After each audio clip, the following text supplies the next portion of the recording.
Les erreurs les plus courantes au téléphone, les phrases les plus plates que j'ai entendues, tu pourrais peut-être en ajouter, là, je vais en nommer quelques-unes, je vous l'avais promis lors de la dernière émission. Les mots vides de sens qu'on entend. Comme quoi? Comme quoi, est-ce que je peux vous aider? OK. Comment allez-vous? Oui. Ça, je vais en parler un petit peu plus tard de ça. Puis aussi, à quoi les gens s'attendent. Hein? Il y a 3 qualités là, primordiales auxquelles les gens s'attendent quand on leur répond au téléphone. Puis les 4 clés du service téléphonique.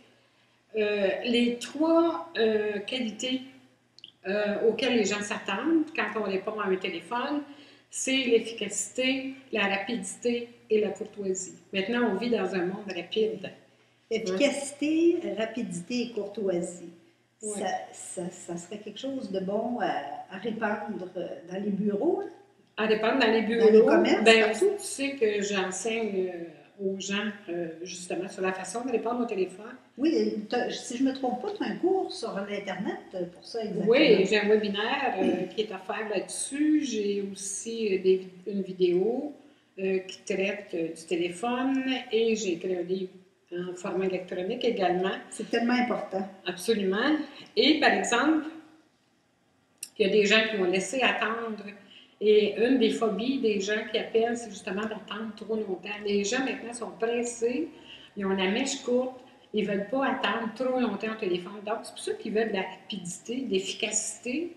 Ça prend des compromis, je pense, entre efficacité et rapidité. Là, c'est sûr que des fois, quand on est dans une situation qu'on est pressé, on a tendance à bousculer les gens un petit peu. Hein? Oui. Quand on est pressé, ou des fois, ce qui s'entend quand on appelle à quelque part, c'est je le dérange, je la dérange. Oui. Ça s'entend. On a l'impression de déranger des fois. Dans la façon dont les gens nous répondent, ça s'entend.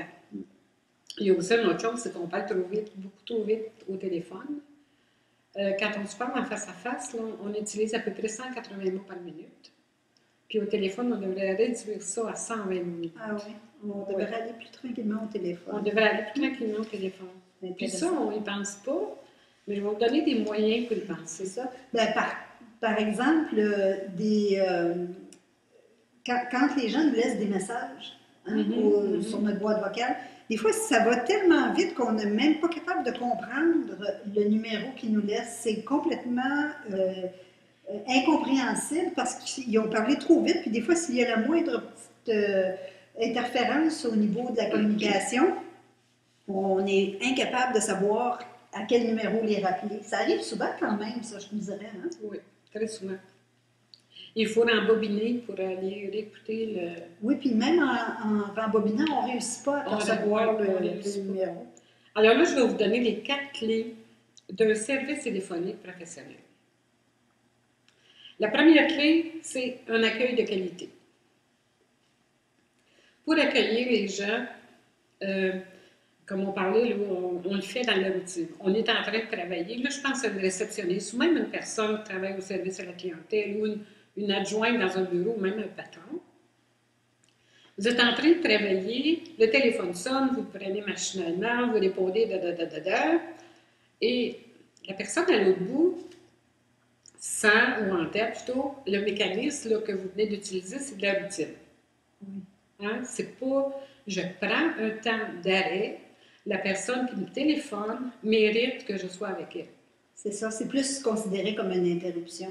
C'est une interruption.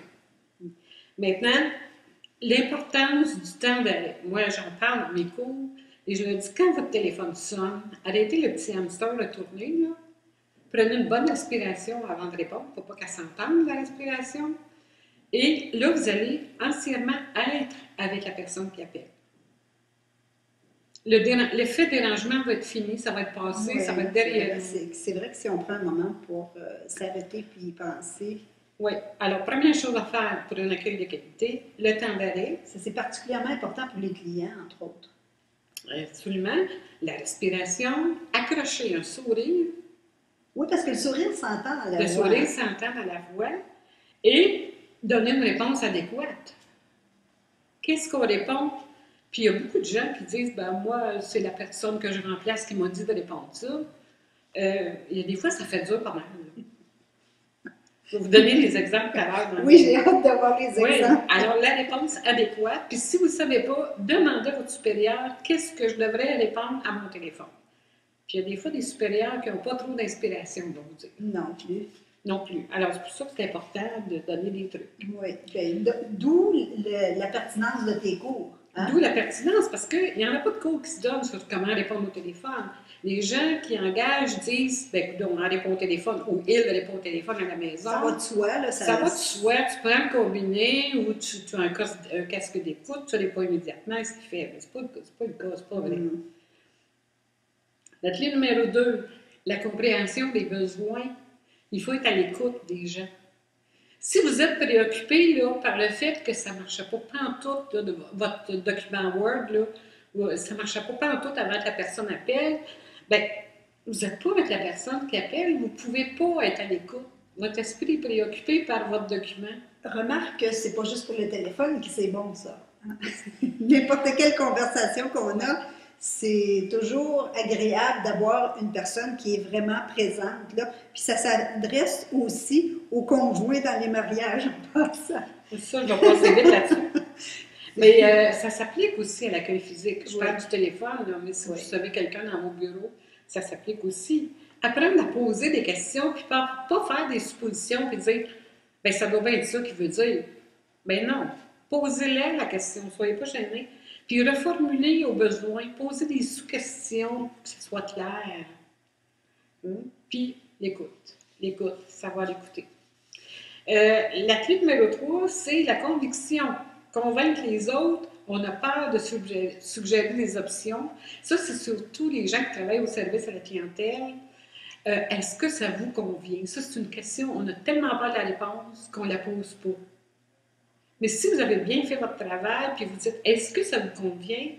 La personne va dire quelle marque d'intérêt elle veut ou il veut que ça me convienne. Alors, les gens vont dire oui ou vont dire, bien, on approche, plus ou moins. C'est comme un désir d'aider, finalement. C'est ça, on est là pour aider. Hein?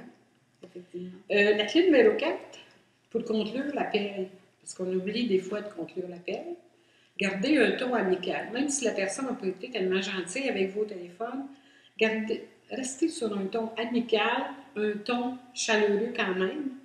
Et mettez justement, on vient d'en parler, mettez le désir sur votre vouloir d'aider les gens en disant une phrase qui va être vraiment magique. Et si on dit, par exemple, ça me fait toujours plaisir de pouvoir vous aider à trouver une solution. Oui. Oui, et même si ce n'est pas un téléphone d'affaires, c'est important la façon dont on termine un appel, je trouve, parce que, entre autres, j'ai une amie qui, chaque appel se termine comme « bye », on dirait qu'elle va mourir. La prochaine dépression, c'est ça que ça veut dire? Même si la conversation a été intéressante et animée, là, à la fin du téléphone, ça se gâte, on dirait qu'elle va s'éteindre dans les prochaines minutes. Oui. C'est ça. C'est pour ça que je parle, dans mes cours, je parle beaucoup de la voix aussi. Je n'en parlais pas aujourd'hui parce que c'est assez long.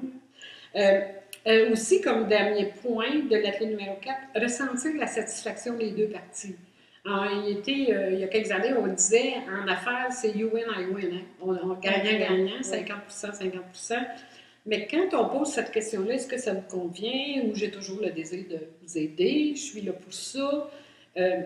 Ressentez cette satisfaction-là, puis vous allez la ressentir dans la fermeture, la conclusion d'appel, de la part de l'autre personne aussi, d'après le commentaire ou le dernier salut qu'ils vont vous faire. Oui, parce que, en fait, c'est que c'est devenu tellement rare, la courtoisie au téléphone maintenant, que quand on exprime la courtoisie avec quelqu'un, ils sont ébahis.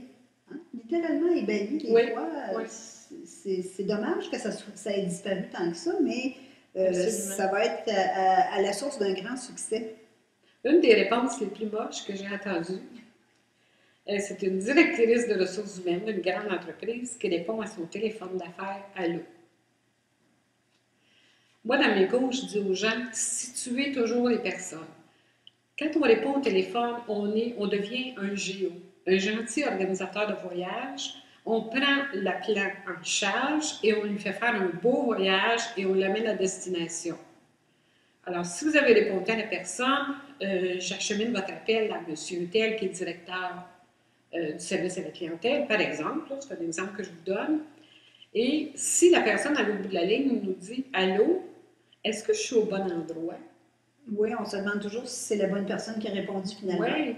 Si la personne se nomme et du service à la clientèle, on est à bonne place. Alors, le voyage est agréable. Alors, on sait qu'on est dans le bon train. Exactement.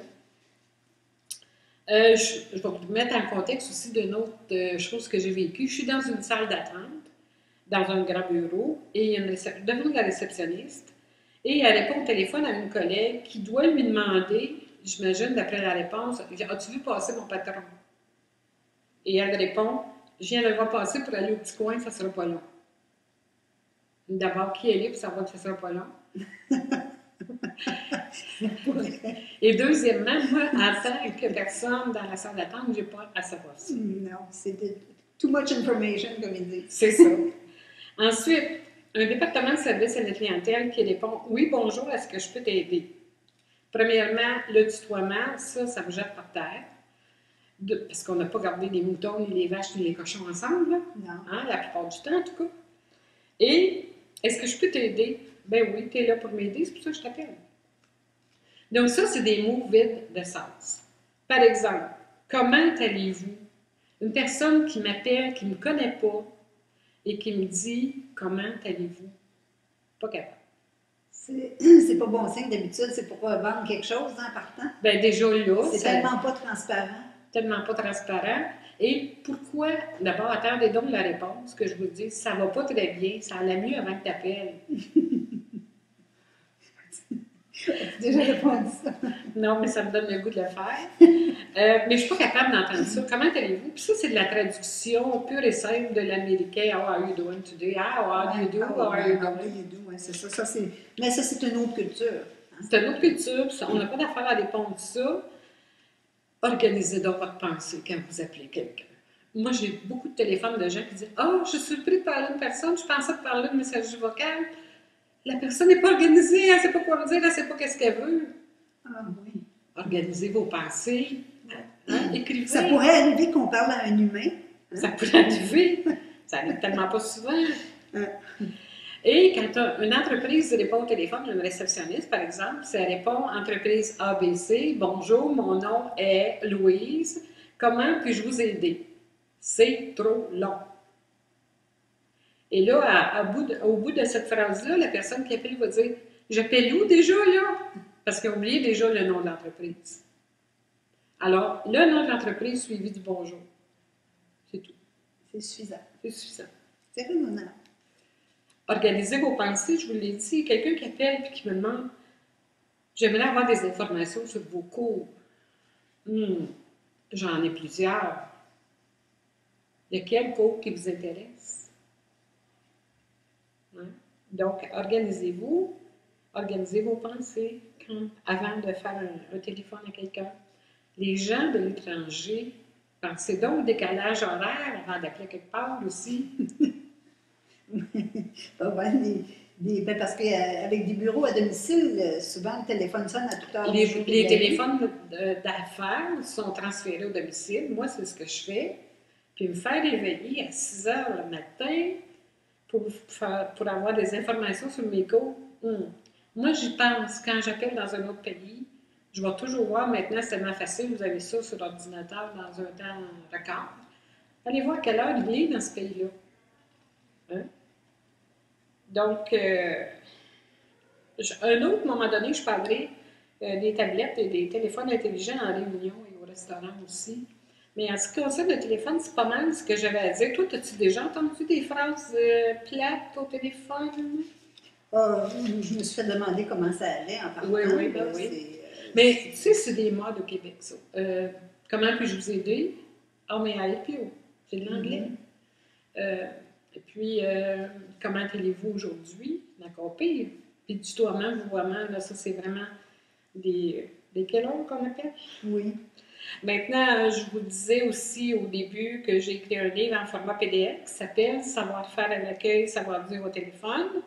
Il y a une vidéo formation qui s'appelle « Savoir-dire au téléphone » et une formation d'1 heure par webinaire Si vous allez sur le site dont vous avez l'adresse en bas, mon site webinaireformation.com, vous allez avoir les dates des webinaires à venir. Est-ce que ton séminaire s'adresse plus aux particuliers ou aux entreprises? Bien, moi, tu sais, je suis beaucoup axée entreprise parce que je viens de l'entreprise, puis c'est mon expérience de vie. Donc, c'est beaucoup axé entreprise. D'accord. Alors, au cours de la prochaine émission du 24 mars, on va parler de l'alimentation et du plaisir à manger.